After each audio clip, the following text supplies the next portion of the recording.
Hey, what's going on YouTube? It's Brandon here with another printer video. Today we've got the Epson XP-810. We've got two of them actually, and we're going to be doing the same thing on each one of them.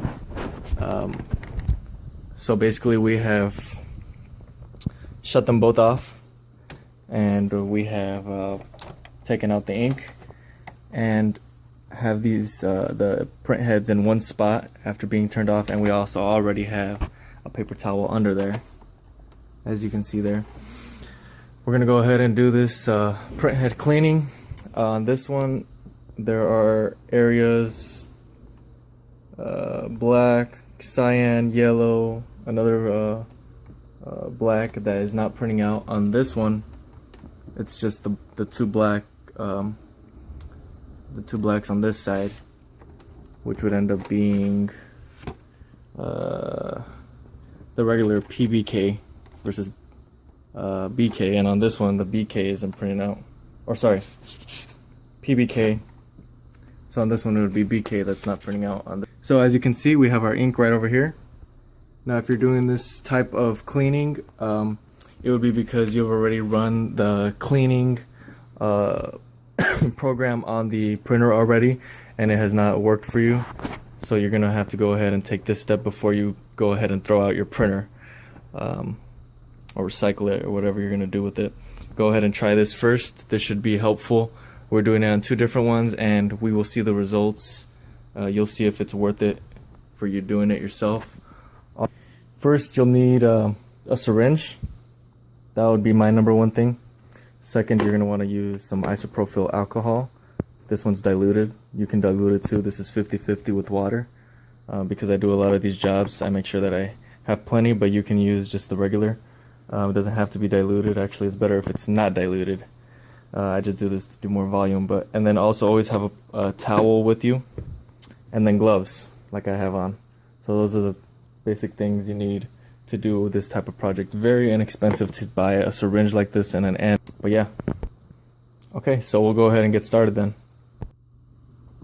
Alright guys, so you don't necessarily have to have this end here. It just has to be a syringe like this. Now I just filled mine up. Okay, so it's completely full. You want to make sure you have enough pressure to do this. So I'm going to go ahead and start with, now because on this one PBK is the one having issues, that's the first one I'm going to start with. So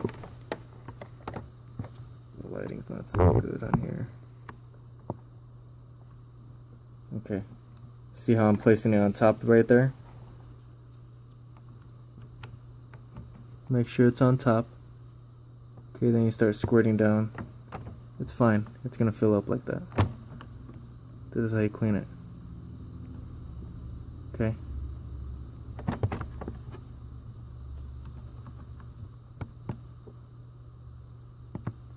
I'm squirting down pretty hard, and look how much I've used just on that one. Okay, now am I gonna do it on the rest? You know what, actually on this one, PBK yellow also. So I've got it on the yellow there. This is yellow, and I'm pressing down. Now hold this firmly. Now I'm pressing down. Okay, that's why you need a towel on the side here, like I have right here. Make sure you have a towel to do that. Okay, so now I'm gonna go ahead and fill up the syringe one more time to hit yellow again, and also we now need to hit cyan. So we're gonna go ahead and hit yellow once again. Same process. Try to get it right in the middle. Okay, just like that. Now we're gonna get cyan next. As you can see there, right on top. Okay, you want to make sure that's flush so that you don't create any type of sprinkles coming out of the edges. Sprinkles. Okay, and then our last one is going to be this black on the edge here, which you can't really see me doing right now. I'm trying to give you the best visual. Let me tell you something, on these printers, on a printer like this, it's very difficult to do this type of job because the nozzles, these nozzles aren't pointing up. you know, they're flat like that and they're an oval, they're kind of awkward. And if you don't, if this is all you have, and all you're really willing to go out and buy, now you can buy. I'm sure they have the fitment that'll fit right on top of this, but if not, this is what you'll have to do. Now this can get pretty messy. That's why you want to always have a paper towel on the bottom. Trying to see here what else needs cleaning. Now I'm just gonna do it once because I feel like that's all it really needs. As you can see, if we move this guy out of the way, you can see that that's how the paper towel is gonna look after, because you got all that moisture. I'm gonna go ahead and dry this though. Alright, so that's gone. Now I dried this down here. It's going to be a little bit wet, especially if you're using that much isopropyl alcohol. So we're going to go ahead and I'm going to clean the second one, but right now let's see how this one did. I believe this one has, yes, this one has all the full ink. Alright, they're back in there. I'm going to turn it back on.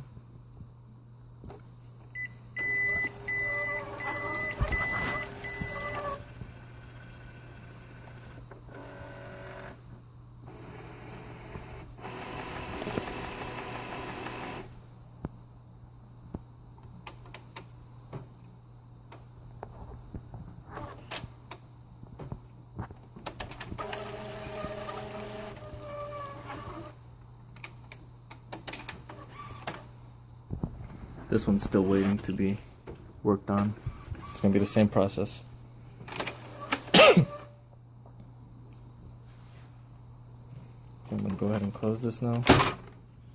Now we have paper down here to be able to print if we need to.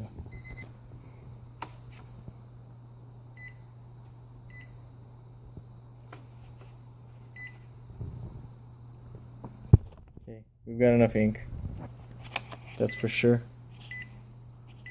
Now we're going to go ahead and do a nozzle check. Remember, well, we'll do it before and after, but this is how what's coming out before. Let's see how it comes out now.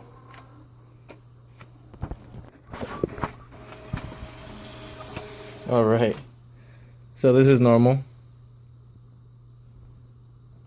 Okay, so we still don't have PBK. Compared to before, all that has really gotten fixed is yellow and cyan. As you can see here, cyan is now okay and yellow is too, magenta. But PBK still is not coming out, and BK still missing that bottom portion on that end. So go ahead and clean the print head. But it worked on cyan and yellow. We're just gonna have to hit it. If this ever happens, you know, you just have to hit it multiple times on that one, just like I did with this one. The only one that was really being affected was BK, these two. So I just hit BK once. I didn't touch any of the rest of them. I just, with all the pressure, just hit that one. Okay, so now it's trying to do something else. I have no idea what. So yeah, that's so now it's cleaning the print. So as you can see, this did work for cyan and yellow. It simply needs to be cleaned, and we'll go ahead and hit it one more time for PBK. But that's your proof right there that it does work. The thing is that when you're doing this type of cleaning, it uses ink. And that's something you want to kind of avoid, because it can run out of ink, then you have to buy new ink and you can't continue with the project of cleaning it, you know, like that. And you're going to waste money like that. It's better to have this handy, and anytime you need it, you can use it. It's not a one-time thing. I mean, these printers are constantly going to have issues. So that's it. That's all I have for the Epson XP-810. And if one of them isn't printing right, it's always recommended. There's no amount that you can, you know, do that's not going to help. The more you do it, the better. But that eventually will come out to normal. You guys see this? It did end up printing after I did the cleaning. A little bit more. Remember, it was nothing. And even after that, directly after the cleaning, it was nothing. After I did the cleaning on the printer, some came out, so I'm gonna go ahead and go back and spray it down one more time, do one more cleaning, and go ahead and make sure to hit that second nozzle on BK. And as you see there, and then you see these are printing out pretty solid now. Okay, so I went from this now to this. It works, guys. All right, you just got to make sure to have the right tools, and make sure to be patient. You have to be really patient with this. So that's all I have for the Epson XP-810. Make sure to subscribe, like the video. If you have any questions as to how I do this, or what it is I did, or if I missed anything, you feel like I missed anything or didn't explain thoroughly, go ahead and leave a comment. I will try to get back to you as soon as I can. Hopefully this was helpful. Thanks for watching.